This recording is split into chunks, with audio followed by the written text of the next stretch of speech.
guys, welcome to our student interview for this week. We are talking with Abby, and I'll let Abby introduce herself and tell us a little bit about herself. Well, my name is Abby. I'm a junior. I go to Wilmington Christian and Cape Fear part-time for my college classes. I'm 16, and that's pretty much all I have to say. That's all you have to say. So what kind of car do you have? I drive a 2001 Highlander. And you are going to name it Bentley. Bentley. Do you have a couple other names that you're working on? Because you said you might name it Bentley. Do you have a couple other ones you're working on? I did, but my brother made fun of all the other ones, so I'm taking options. Options. So if you guys have an option for Abby's car, Bentley is top. And that's not a bad name. Just she's still open to ideas on. Cause that's a big choice. Is this your first car? Yeah, naming it Yes, it is is. that's a big deal. Naming your first car. So hopefully we get some good options for you. But again, Bentley, not a bad choice. So what else have you been up to these past couple weeks? I've been just working on some new hobbies like painting and working on music a lot, like learning new things and baking. I've been baking a lot. Nice. So of the three things that you're learning, baking, music, and painting, which one's your favorite? Music. Music. What are you learning in music? Or I guess did you play instruments before? Is that what you're working with? I had started to teach myself instruments and then I didn't play them for about half a year. So I'm picking them back up, like the guitar and the ukulele. Nice. And is your family are they enjoying you practicing or are they getting tired of it? Well, normally I just do it during the day when they're not home. Oh, that's very Because kind of my you. mom is out of town a lot right now. Okay. Yeah. So I don't normally do it when they're home. Oh, well, it's very kind of you, but I'm sure it's not that bad. That was kind of a harsh thing, but I'm sure it's good. But that's awesome. You'll have to play for us in youth group, maybe, perhaps on the Craze team once we get that going back. Maybe can never have too many guitars, I guess. Anyways, so we are going to be talking about the topic of hope today, and Abby has had this has been something that Abby's been thinking about. So Abby, I'll turn it over to you and share your thoughts with us. Well, generally, I think of myself as a positive person. I always look for something good that I can get out of a situation, whether it's a lesson that I can learn or a material thing that I can get out of it. And that's the way that it started with the whole quarantine coronavirus thing. But it very quickly turned into just this feeling of apathy, just not really caring about anything, what I was going to do that day or the next day. And I think that was mostly because of not being able to be at school, because junior year, this has been my favorite year of high school. It's been the year where I feel like I've gotten new friends that are good influences and I've grown closest to the friends that I already had.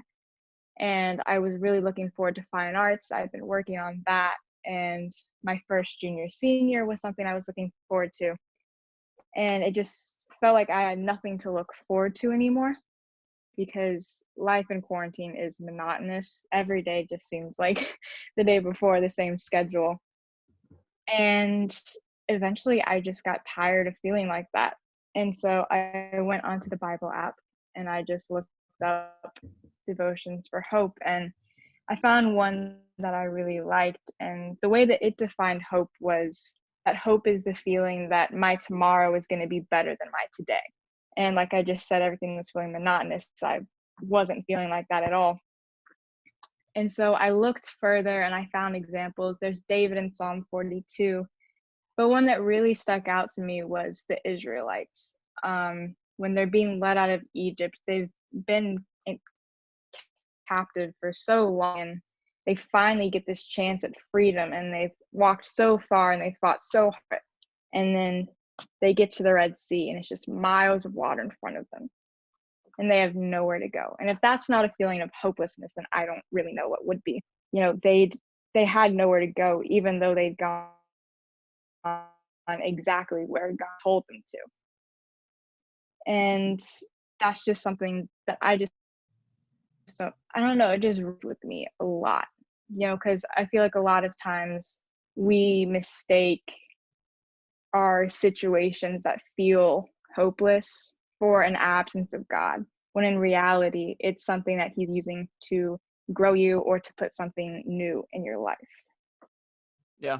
So I'm really glad you brought up the Israelites, because that's kind of where I was going to go with this as well. I think when we look at the Israelites, it's part of us, I think we have a hard time relating to the Israelites, because it's like, oh, that was history. And if you don't like history, it's like, we can't relate to these people at all. It was so long ago. It's a completely different time, completely different, situation. They're not running for we're not running for our lives like they were. And it might feel hard to relate. But when you kind of look at their response, like you said, they come out of Egypt, and then they come and have this experience of hopelessness, seemingly. Their responses are human responses, right? Those are things that even in 2020, even though we're not necessarily running for our lives, we still had the same experiences and same responses of, hey, this feels hopeless. And like you said, it feels like God's not there, but that's not the case. So what do you think drives us to hopelessness? Do you think it's putting our hope in the wrong thing? Or is it looking so much expectation for something that when we're let down, that kind of saps our hope? What do you think about that? I think that a really big part of it is that we're very prideful and we like to be able to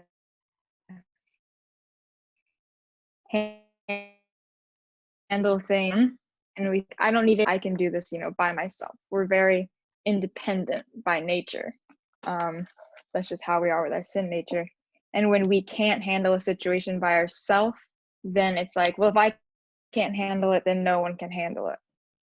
And then there's where your hopelessness comes in, because you feel like there's no way out, because there's not a way where you can be the only one that does it. Yeah.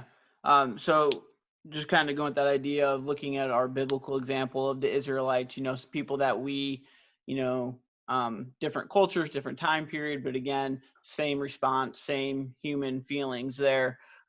So the passage that I thought of when just on this idea of hopelessness is found in Jeremiah chapter 14. I don't know if you know much about Jeremiah, but he was a prophet, and his life is basically just, it seems like a hopeless life. Just a lot of things are going wrong with Israel at this time, and his ministry is to the people of Israel, and really even the surrounding kingdoms that are attacking. So there's like 3 kingdoms that are attacking the Israelites again. So they've come out of the land of Egypt.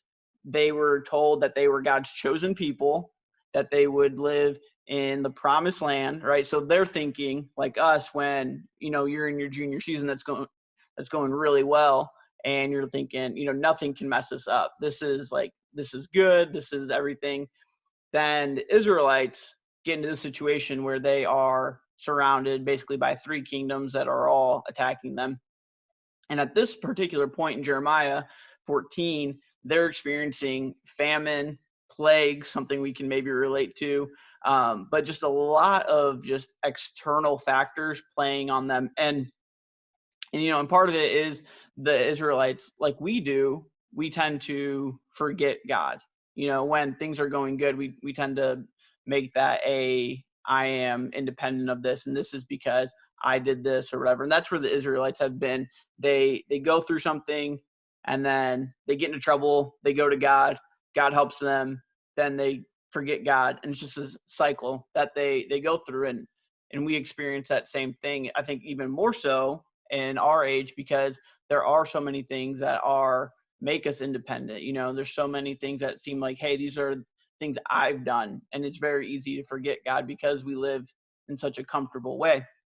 But the Israelites, they're at this point, and they're just Jeremiah's having this conversation with God on behalf of the Israelites, and they're like, God, where are you? That's the question they're asking. Where are you in all of this? Where's our hope? And we come to the end of 14, and it's this verse. It says this: are there any among the false gods of the nations that can bring rain? So they're talking specifically about the drought that's going on. There's no rain that can bring rain, or can the heavens give showers? Are you not he, O Lord our God? We set our hope on you, for you do all things. So I'll kick it back to you in a second, but I think this verse pretty much just sums it up. The Israelites are looking to their own false idols, these false gods that have been influence from other cultures coming around them. And while we don't necessarily have that same idea of, hey, here's this wooden statue or whatever, we turn to our own false idols. We I don't know how many times you've heard this, maybe in Bible class or even just in church, but the idol of self is such a big thing that we struggle with. Not some made up statue that we pray to, but we tend, if we're honest, we pray to self. And they come to this point of realizing, God, it is only you who brings the rain, who is the one that can do all things, who's in control of the weather in their specific instance, who's in control of things. And they come back to this idea that it is God and God alone, and that is where our hope lies.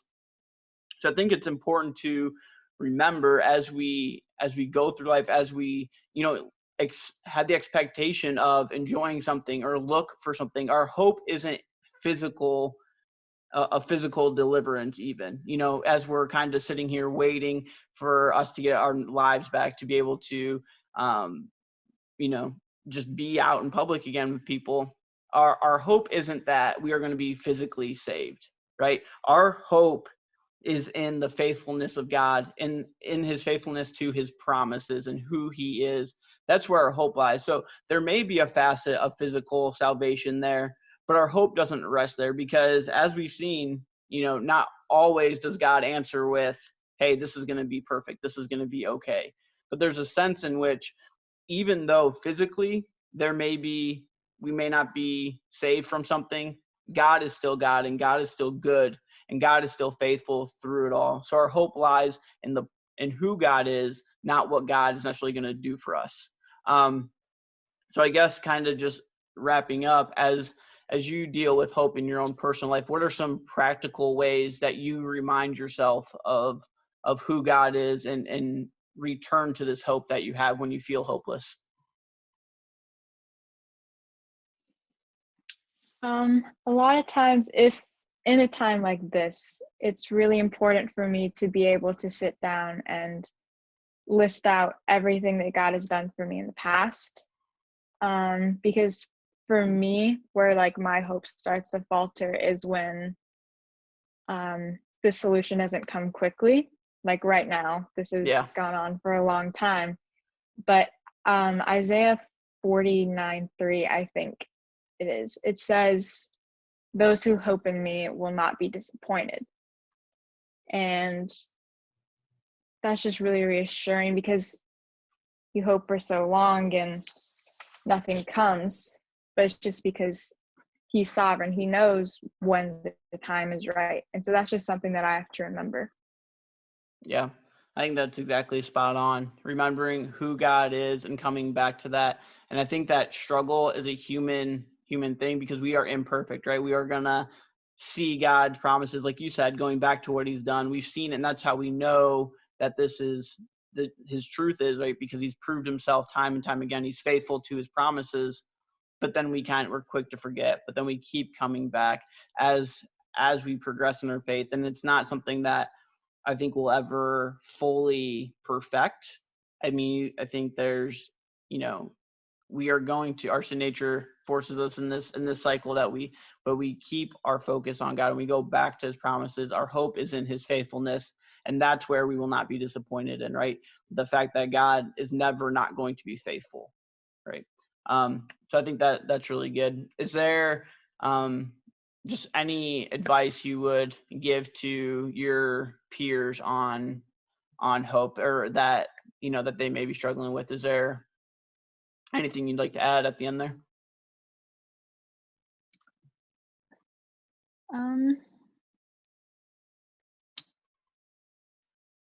Just to know that, well, I'm like a firm believer that God doesn't like sit there and like purposefully put bad things in your life. He might sometimes, but not every bad situation, but he allows them to happen. And the Bible says that he will not allow anything to happen to you that you cannot handle with him. So no matter how stressful it seems, there's always hope because you have him. Yeah, exactly right. So one thing that, I don't know if you saw our talk with Monty a couple weeks ago, but the thing he left us with in that talk was don't waste it, right? So don't waste the trials that you're going through. Don't waste it. And the same here. Don't waste your hope, right? When all seems hopeless, don't waste that opportunity to grow, to be reminded of who God is, to hope, to have the ability to hope in him and share that hope with other people. I think is even more, it's kind of the challenge in all this. Not only do we we reminded who God is, but then we can take that reminder and say, hey, this is what God has done through me. This is how I've been able to hold hope in this long period of time that doesn't seem like it has an end right now. So not only keeping it to ourselves, but sharing it out, I think is super important here. Well, thank you so much for sharing your thoughts with us. I think it's a really good perspective. I think you're kind of on the right track there. And as we continue to struggle with feeling the sense of when is it going to end and not knowing, we trust in God. So just in closing, some final thoughts. What is one thing that you are looking forward to the most after we are out of whatever phase we are in? Just being able to see my friends, honestly. I already have plans with my friend Susanna that after this is all over, we're gonna go to the beach together. So that's something I'm really looking forward to. That's really good. Yeah, we drove this morning to the beach just to be reminded that we live near the beach. But like all the parking lots and everything were closed. So that's still kind of a bummer. It was kind of rainy, but still cool to be reminded that we do get to live so close to the beach. And then finally, what is your preferred soap scent? My preferred soap scent. Um, I like coconut, like tropical ones. I hate cherry soap though. I hate the smell of cherry Cherry soap. soap? Like cherry pie or like cherry? Just cherry. I don't think I've ever smelled cherry soap, but take your word for it. It's like the ones that are in like public restrooms. Oh, Gross. yeah. Okay, I see what you're saying. Yeah, that's fair. Well, thank you so much for taking some time again to share with us. I know you got lots of practicing to do, right? Some music. So, oh, before we go, do you have a song that you're really working on? Sorry, this just popped in my head. Do you have a song that you're working on Ooh, or that you hope to master by the time this is all said and done? no. Um, not personally one that I want to learn, but Jonathan wants me and him to learn how to play Sweet Home Alabama. Ooh, that's fun. That'd be fun to play together. So, well, good luck with Sweet Home Alabama. And for real this time, thank you. Thank And you. we will talk to you soon. Bye.